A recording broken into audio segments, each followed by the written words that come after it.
khona ukusalile ngicela wonke umuntu before aqhubeke nokufakaza asho igama nesibongo ngoba ngiyabhala la uzophuma ku YouTube kufanele bazi abantu emhlabeni wonke ukuthi ubani lo fakazayo.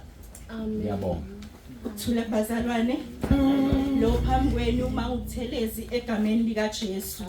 Thanda ukubingelela obaba bonke, omama bonke, abasha Sunday school egameni lika Jesu.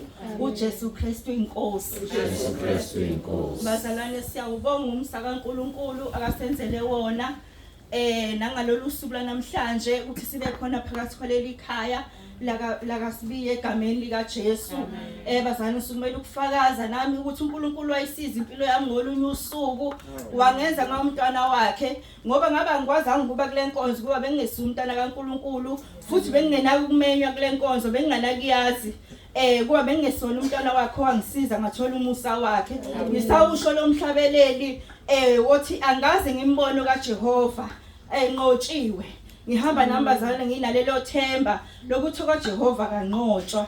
Siyabonga Thandeka, siyabonga mana njalo ntombazane enkosini kule nkonzo yokubonga bazalwane. Inhliziyo yami iyajula mangibheke emuva ngithi Nkosi izinto zakho ayinakuhlelo umuntu ngoba zisuke ihlelo wena. Ngibonga kakhulu uNkulunkulu nangale nkonzo bazalwane kuleli khaya. Sibonga sibingelela nobaba umpostoli uNtsibande egameni lika Jesu. Ngibonga uNkulunkulu bazalwane kuba khona ngoba bekunesimo besenza ukuthi singabi khona kodwa uNkulunkulu emuhle wathanda ukuthi nathi sizohlanganyela nabazalwane egameni lika Jesu. Inkosi umsebusisi. Amen.